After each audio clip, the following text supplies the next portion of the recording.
News. She feeling herself. She went to 154. She beat up Mary Spencer. I beat up Mary Spencer when I was 17. It didn't take me all these years to see if I could beat up Mary Spencer. But hey, she fought against Mary Spencer. She went up in weight. Won a great fight against Mary Spencer. But I am who I am, and I'm happy that she has that confidence. But me and Michaela have never even sparred before. No, never even had a move round. It's the reason for that. What's the reason? I'm too good. Yeah. I'm too good. She sparred everybody else. She never sparred me, never. And that's because Coach Al kept her away from me, and all the coaches at the Olympics kept her away from me. But hey, she want to fight. Let's go. I already told her. I said 165 is a great weight for me. I've been 165. I fought that for some years. I went down. She want to fight. That's the way. Then it ain't gonna happen, because where Clarissa is insistent, the fight has to happen at 165. Michaela already said the highest she can go is 160, is middle. I'm gonna go ahead and say that I don't think this fight happens in the near future, if at all. Nope. Clarissa Shields provides no incentive for Michaela to go up that high. She doesn't currently hold any belts at either super middle, Nope. or middle. Nope. Hard for me to believe that Michaela Mayer is going to go all the way up there to fight Clarissa for no belt and no real money. What do you think Franchon Cruz is making for this rematch with Clarissa Shields? Do you think she's even making what Amanda Serrano's opponents make or what Katie's opponents make? It's at heavyweight. Clarissa hasn't even started making her way down from heavyweight to super middle or middle. Her next fight is at heavyweight. How long would it take her to get down to 165, which she keeps recommending? Shit isn't gonna happen. Because Clarissa ain't got no belt at those weights. I don't think she's gonna kick out enough money to make Michaela move up there. And Michaela Mayer herself just moved back down from 154 down to 147. Michaela's priority for the not-so-distant future is Lauren Price, not Clarissa Shields. It's undisputed. Beyond the Lauren Price fight, there is also Chantel Cameron, who's closer to Michaela right now than Clarissa is. Chantel is about to make her junior middleweight debut, where Michaela still holds 2 alphabet titles. In the not-so-distant future, I would sooner expect to see Michaela in a tune-up fight, in her next fight, Lauren Price after that, than maybe Chantel Cameron after that. Not Clarissa. Clarissa, if she started making her way down after the Franchon Cruz fight, I still think it would take her many months to get all the way down to 165. I don't think she does it in one camp.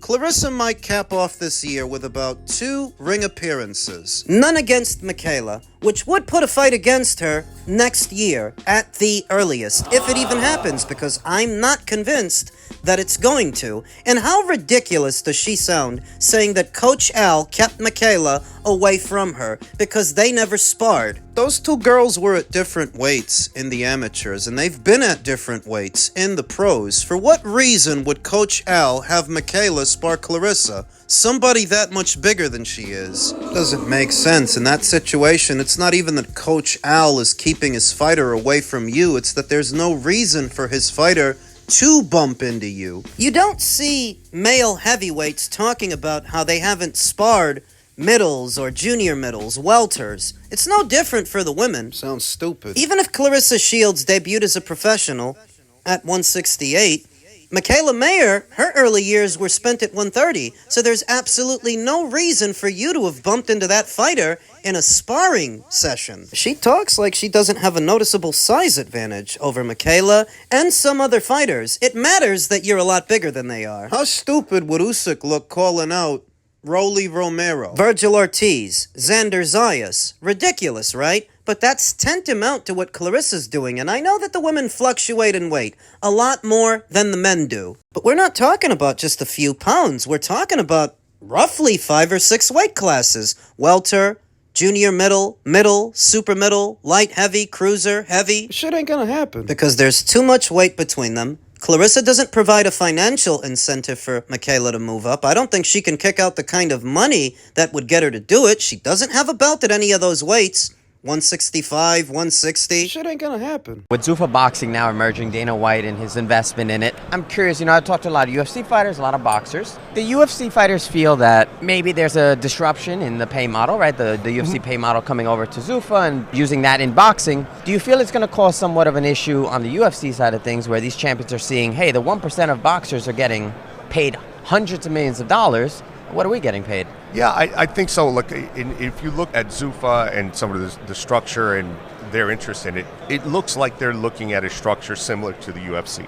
Because there are a lot of complaints coming out of them that like the boxing business model is broken and they're going to change it. And candidly, the big change that it seems they're instituting is a shift of a lot of the revenues going to fighters. Instead of that, a lot of the revenue is going to the company. Now, that's a positive thing because it allows for investment and long-term structure. But at the same time, it could be a really severe change to what the fighters are getting. So if the change is let's shift the business model so we can invest in the sport, positive thing.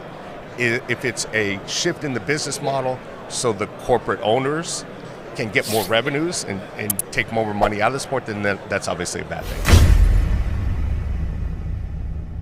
The biggest argument against Zuffa among their detractors seems to be what money the fighters are going to be making. I'm of the opinion that fighters in boxing have been making too much money for too long. I'm not talking about the real ticket sellers and box office attractions. I'm talking about the ones that aren't. The real ticket sellers and box office attractions justify what they cost with the money their fights generate. But what about all these guys that don't? There's a lot of guys that end up on pay-per-view that should not be. It's a lot of fighters asking for a lot of money that they're not good for. So that if the biggest argument against Zuffa's entry into the boxing space is that perhaps the fighters won't be able to make as much, well, maybe they shouldn't. How are you supposed to run a sustainable business satisfying whatever the fighters want when the fighters always want more than they're worth? It's always supposed to work out to where they get more money. Always. How are you supposed to run a successful promotion when you're banking a net negative just for doing a show that doing a show costs you money? Doesn't make any. Boxing's infrastructure needs more regulation.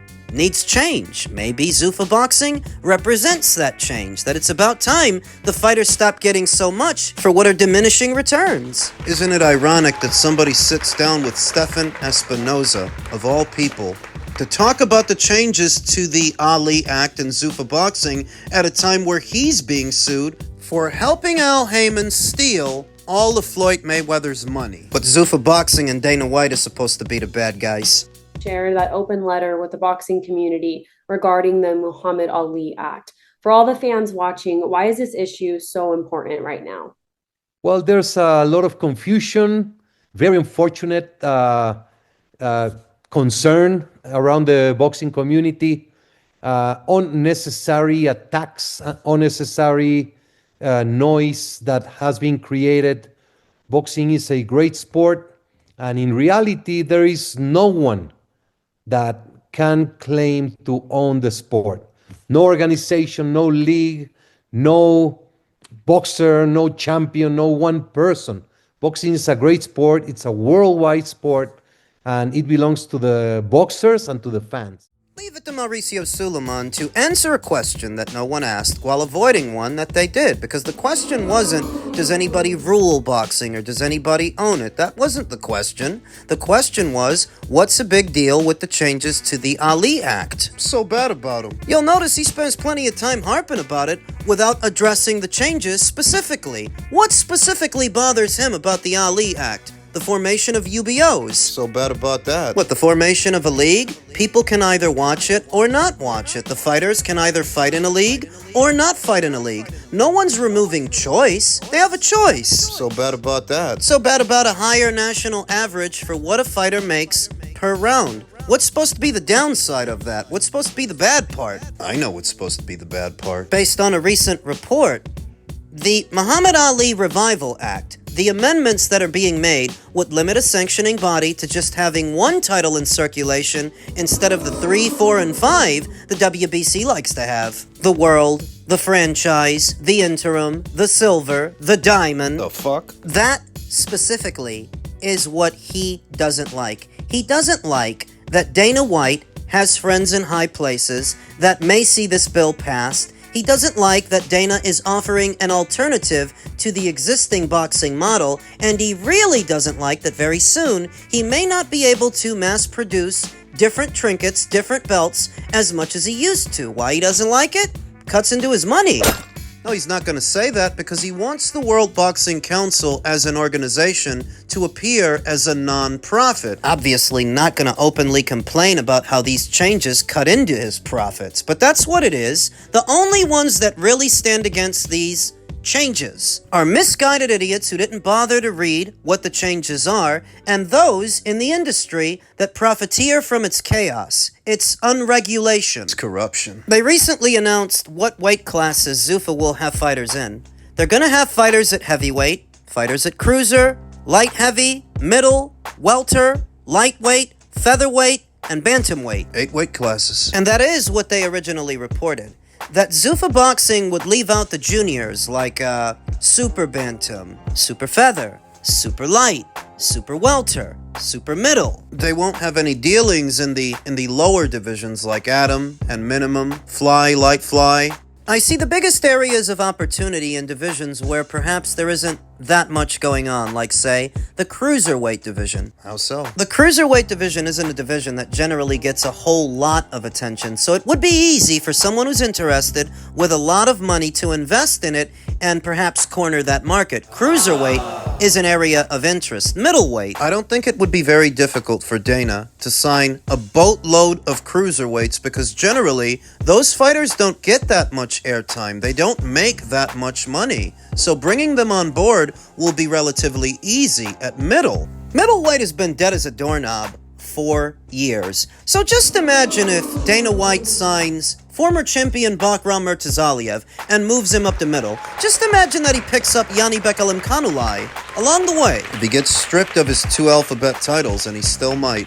Adding to who they already have there in unbeaten Callum Walsh, Sergey Boachuk, some other fresh faces they might get involved with. The main appeal of the middleweight division is it's been dead as a doorknob for years, so you don't have much pushback there, much to compete with that you might be able to corner it. What about welter? I don't think they can corner the welterweight division as a market because there are a good number of big names already there. Ryan Garcia, Rolly Romero, Devin Haney, Lewis Crocker. Very soon Conor Benn could drop down there. Very soon, Teofimo Lopez could move up. Shakur Stevenson might follow him. I don't think they can own that weight class. What they can do, though, is stage some good fights there. If you pick up fighters like a Mean Machine, Igis Kavaliauskas, or Imantas Stanionis, Suleiman Sissoko, essentially the outliers, they can put on good fights at welter, but I don't think they can own it.